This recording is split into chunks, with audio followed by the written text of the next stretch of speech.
السلام عليكم ورحمة الله وبركاته kabajamtootam hordoftoota qophii tafakkur qophiin uumamaa rabbiin kan lakkaa'ameen dhumne ittiin daawwannum qabadhee isinitti deebi'eera namni hundinuu bakkuma jirtanitti farda aadaa keessaniin na wajjin gulufuudhaaf qophaa'aa imalli keenya har'a gara ardii eeshiyaa nu geessa uumamni har'a wajjin daawwannu kun ardii eeshiyaa nu haa geessu malee hedduminaan ardii ameerikaa kibbaa keessatti beekama maqaan uumama kanaa Malayan Tapir jedhama uumamni Tapir jedhamu kun sanyiilee garagaraa afur qaba Mountain Tapir, Bird Tapir, Brazilian Tapir fi Malayan Tapir jedhamu ardhaaf isa Malayan yookiin Asian Tapir jedhamu waliin ilaalla bineensi Tapir jedhamu kun biyya garagaraatti maqaa garagaraa qaba jechi Tapir jedhu afaan warra Brazil irraa argame hiikkaan isaatis furdaa jechuudha maqaa kanas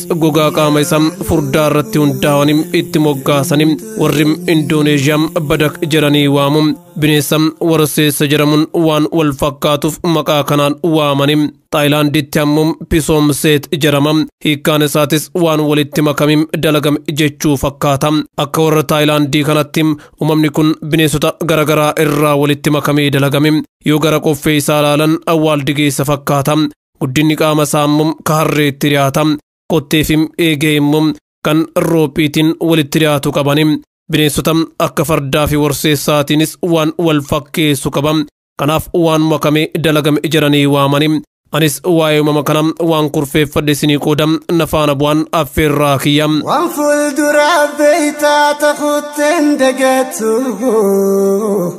yaa Rabbii akka ilmaan namaa waamuyidee hirraftu yaa Rabbii yeroo hunda hojjataa tasuumaan dadhabdu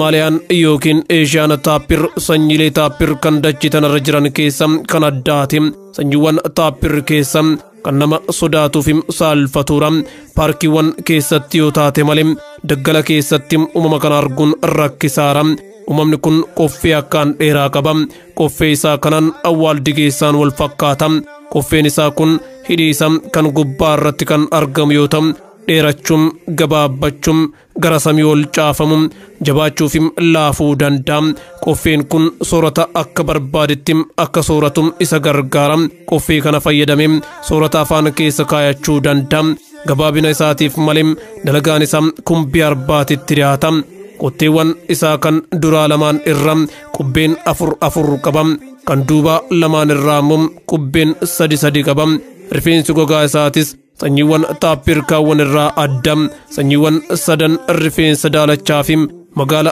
makaa kan qaban yoo ta'u Malayan Tapir ammoo rifeensa adii fi gurraacha qaba hedduminaanis qaamni gara fuulduraa jiru gurraacha yoo ta'u walakkaan hafe ammoo adii ta'e eegee fi kotteen isaa gurraacha ofirraa qaba Malayan Tapir uumama guddaadha ulfaatinni isaa avreejidhaan kiloogiraama 250 hagam 320 ta'a dheerinni kottee hanga ceekuu isaa jiru seentimeetira 90 hagam meetira 1.1 ta'a dheerinni qoffee hanga eegee jiru ammoo meetira 1.8 hanga meetira 2.5 guddinaa fi dheerina qaamaatiin sanyiiwwan Tapir afran keessa sadarkaa lammaffaa irratti argama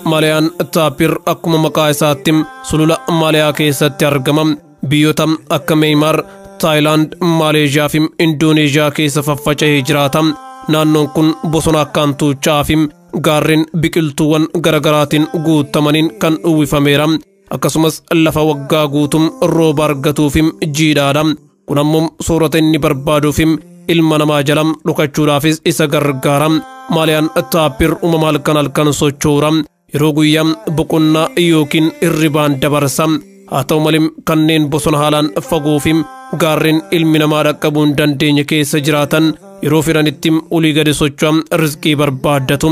Uumamni kun uumama kophaa jiraatudha. Haa ta'u malee bakka hanqinni soorataa jirutti akka carraa walitti dhufuun soorata waliin qooddachuu malu. Warri paarkii keessatti ilma namaatiin kunuunsi godhamuuf garuu kophaa jiraatu. Malayaan Tapir uumama saffisa jabaa qabuudha. Sa'a tokko keessatti kiiloomeetira 48 fiiguu danda'a. Uumamni kun uumama muka gubbaas koruu danda'uudha. Dabalataanis bineensa bishaan daakuu danda'u yoo ta'u, bishaan jala lixee daqiiqaa tokkoof walakkaaf turuu danda'a. Soorata garis bishaan keessaa funaannata. Uumamni kun sagalee gosa garaagaraa fayyadamuudhaan walii gala. Yeroo walqunnamtii wal hormaata.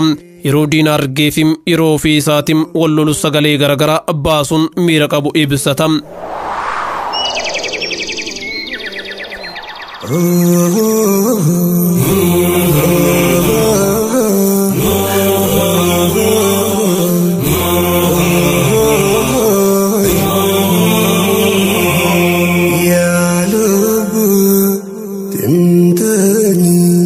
Malayan Tapir uumama biqiltoota sooratuudha.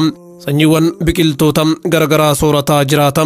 Muduraawwan garaagaraa baalaa fi qaama mukaatis ni soorata. Dabalataanis wantoota bishaan keessatti marganis funaanee soorata. Malayan Tapir uumama kophaa jiraatu ta'us yeroo walqunnamtii wal hormaata walitti dhufee waliin dabarsa. Tibba yookiin waqtii wal hormaataa tokkotti kormaan tokko dhaltuu takka waliin qofa walqunnamtii wal hormaataa raawwata. Rimeen Malayan Tapir waggaa tokko oliif tura. Yeroo tokkonis ilmoo tokkotu dhalata. Dabree aadoon takka lakkuu dhaluu ni dandeetti. Ilmooliin Malayan Tapir saffisaan guddatu. Sa'a tokko keessatti dhaabbatanii olii gad deemuu danda'u. Akkasumas torbaan lama keessatti aanan haadhaatiin cinatti soorata jabaataa soorachuu jalqabu. Torbaan sadaffaa irratti ammoo bishaan keessa seenanii daakuu danda'u. Ji'a 8 mucha haadha eega hodhaniin booda guufamu. Ta'ullee aga waggaa tokko guutanitti haadhuma waliin turu. Yeroo haati ilmoo itti aanu rimaya qabattutti haadharraa fagaatanii jireenya kophaa jalqabu. Waggaa 3 keessatti ilmooliin haarawaa dhalatan hormaataaf qophii ta'u. Fedha Rabbiitiin uumamni kun aga waggaa 36 jiraachuu danda'a. Egaan kabajamtoota hordoftoota qophii tafakkur qophiin ardaaf qopheeffate kanuma.